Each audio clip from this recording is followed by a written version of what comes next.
ನಮಸ್ತೆ ಪ್ರೀತಿಯ ರೈತ ಬಂಧುಗಳೇ ಹಾಗೂ ಸ್ನೇಹಿತರೆ, ಈ ದಿನ ನಾನು ತೆಂಗು ಅಡಕೆ ಒಳಗೆ ಸೂಕ್ತವ ಇಲ್ಲವ ಎಂಬ ವಿಚಾರವನ್ನು ನಾನು ಸ್ವತಃ ಅನುಭವದ ಮೂಲಕ ತಮಗೆ ತಿಳಿಸುತ್ತೇನೆ. ತಮ್ಮ ಅಭಿಪ್ರಾಯಗಳನ್ನು ತಾವು ಸಹ ತಿಳಿಸಬಹುದು. ನೋಡಿ ರೈತ ಬಂಧುಗಳೇ, ಅಡಕೆ ತೋಟ ಮತ್ತು ತೆಂಗಿನ ತೋಟ ಎರಡೂ ಸಹ ನಾವು ಜಮೀನಿನಲ್ಲಿ ನಾಟಿ ಮಾಡಬಾರ್ದು.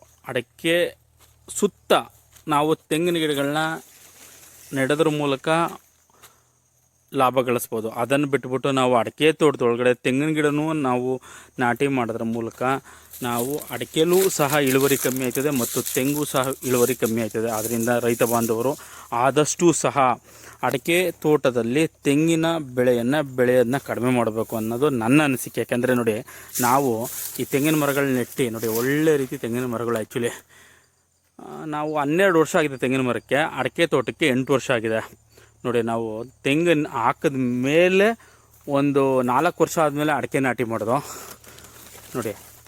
ನಮ್ಮದು ಸಾಲು ಸಹ 12 ಅಡಿ ಇದೆ ತೆಂಗಿನ ಸಾಲಿಂದ ಅಡಿಕೆ ಸಾಲಿಗೆ. ಆದರೂ ಸಹ ನಾವು ಅಡಿಕೆ ಮರ ಹೈಟಾಗಿ ಬೆಳಕತ್ತದೆ, ತೆಂಗಿನ ಮರ ಕಡಿಮೆ ಆಗಿ ಅದು ಸೂರ್ಯ ಬೆಳಕು ಬೀಳೋದಿಲ್ಲ, ಸೂರ್ಯನ ಕಿರಣಗಳು. ಅದರಿಂದ ತೆಂಗಲ್ಲೂ ಸಹ ನಾವು ಇಳುವರಿ ಕಡಿಮೆ ಆಯ್ತದೆ. ಮತ್ತು ಇದರ ಗರಿಗಳು ಏನಿದೆ, ಈ ಗರಿಗಳು ಅಡಿಕೆ ಹೂಗೆ ಹೊಡೆಯೋದ್ರಿಂದ ಅಡಿಕೆಲೂ ಸಹ ನಮಗೆ ಇಳುವರಿ ಕಡಿಮೆ ಆಯ್ತದೆ. ಆದ್ದರಿಂದ ರೈತ ಬಾಂಧವರು ಈ ರೀತಿ ಬೆಳೆಗಳನ್ನ ಬೆಳಿಬೇಕಾದ್ರೆ ಯಾವ ರೀತಿ ಮಾರ್ಗೋಪಾಯನ ಬಳಸಬೇಕು ಅನ್ನೋದನ್ನ ತಿಳ್ಕೊಂಡು ಅಡಿಕೆ ತೋಟನ ಸಪ್ರೇಟಾಗಿ ನಾಟಿ ಮಾಡಿ, ಸುತ್ತಲೂ ಬೇಕಾದರೆ ತೆಂಗಿನ ಗಿಡಗಳನ್ನ ನಾಟಿ ಮಾಡೋದ್ರಿಂದ ನಾವು ಒಂದು ಸ್ವಲ್ಪ ಬಿಸಿಲು, ಸೂರ್ಯನ ಬೆಳಕು ನೇರವಾಗಿ ಅಡಿಕೆ ಗಿಡಗಳಿಗೆ ಹೊಡೆಯೋದನ್ನ ತಡೆಗಟ್ಬೋದು. ಮತ್ತು ತೆಂಗಲ್ಲೂ ಸಹ ಫಲ ನಿರೀಕ್ಷೆ ಮಾಡ್ಬೋದು.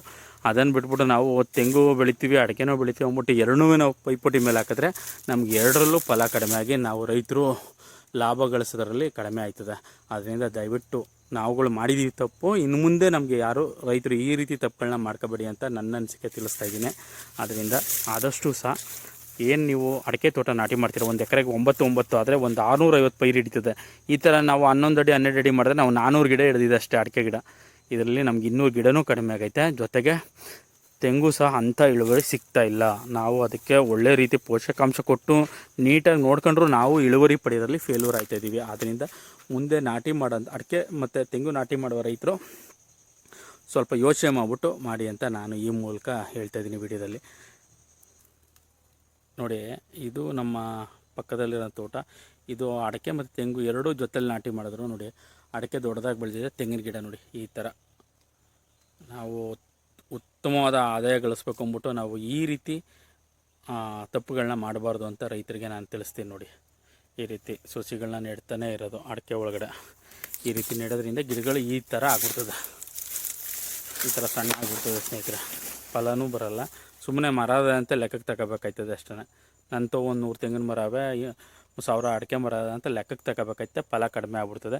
ದಯವಿಟ್ಟು ಈ ರೀತಿ ಅಡಿಕೆ ತೋಟದೊಳಗಡೆ ಯಾರೂ ಸಹ ತೆಂಗಿನ ಮರಗಳನ್ನ ಬೆಳಿಬಾರ್ದು ಅನ್ನೋ ನನ್ನ ಅನಿಸಿಕೆ ಮತ್ತು ನನ್ನ ಅನುಭವ ಸಹ ಇದೆ. ದಯವಿಟ್ಟು ನಿಮ್ಮ ಅನಿಸಿಕೆ ಅನುಭವಗಳಿದ್ರೆ ಕಮೆಂಟ್ ಮಾಡಿ.